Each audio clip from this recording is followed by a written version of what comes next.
સુરેન્દ્રનગર જિલ્લાના પાટડી તાલુકામાં આ વર્ષે મેઘરાજાએ ધમાકેદાર બેટિંગ કરી, જેને કારણે સુરજપુરા, જોરાવરપુરા, ઉપરિયાળા, જરવલ્લા અને નવરંગપુરા અને બામણવા સહિતના અનેક ગામોની હજારો વીઘા જમીન પાણીમાં ગરકાવ થઈ ગઈ। વરસાદે વિરામ લીધો હોવા છતાં હજી સુધી ખેતરોમાં રહેલું પાણી ઓસરવાનું નામ નથી લઈ રહ્યું, એટલે 5000થી વધુ વીઘા જમીનમાં રહેલ પીટી કપાસ, એરંડા અને તુવેર જેવા ઉભા પાકને મોટું નુકસાન થયું હોવાની ભીતિ ખેડૂતો સેવી રહ્યા છે। મહિનાઓ સુધી કરેલી મહેનત અને લાખો રૂપિયાનો ખર્ચ પાણીમાં ધોવાઈ જતા ખેડૂતો નિરાશ અને આર્થિક સંકટથી ઝઝૂમી રહ્યા છે, જેમાં અનેક ખેતરોમાં તો પાક સંપૂર્ણ નિષ્ફળ જવાની શક્યતા છે।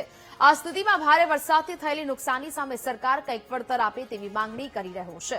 જો સરકાર તરફથી સમયસર સર્વે નહીં થાય અને સહાય નહીં મળે તો ખેડૂતોએ રાતના પાણીએ રોવાનો વારો આવશે તે નક્કી છે।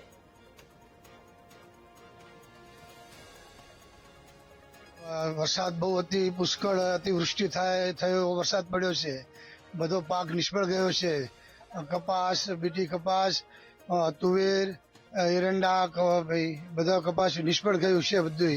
અને અતિવૃષ્ટિ ગામમાં પાણી અતિશય અને શ્યામમાં એટલું પાણી ભર્યું કે કોઈ પુષ્કળ હજુ પાણી ભર્યું છે ને હજુ ચાલુ જ છે પાણી આવક।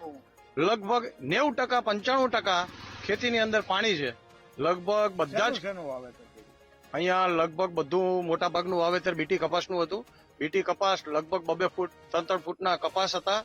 મોટી મબલક પાકની આવક થાય એવી હતી। ખેડૂતોને આશા હતી કે ખેડૂતોને આવક સારી થશે, કપાસ સારો છે, પણ વરસાદ એટલો પડવાથી આજે ખેતરોમાં પાણી ફરી વળ્યા છે। ખેડૂતોને અત્યારે ચિંતા અને મુશ્કેલી વધી ગઈ છે। ઘણો આ બધું હજારો વીઘા જમીન બધી પાણીમાં હે અત્યારે। શું વાવેતર કર્યું? વાવેતર બીટી કર્યો હતો, તુવેર કરી હતી, એરંડા કર્યા હતા।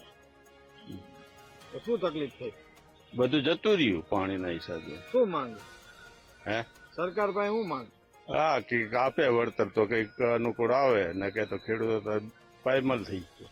અને અમારે અહીંયા હાલમાં એટલો વરસાદ પડ્યો 22 તારીખ પછીનો કે બધા ખેતર રમણ ને ભમણ કરી મેલ્યા છે।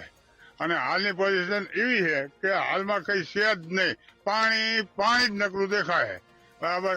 તો હવે આ ગવર્મેન્ટને એટલું અમારી આશા છે અમારી, કારણ કે સારું જેટલું નાખ્યું આમાં અમે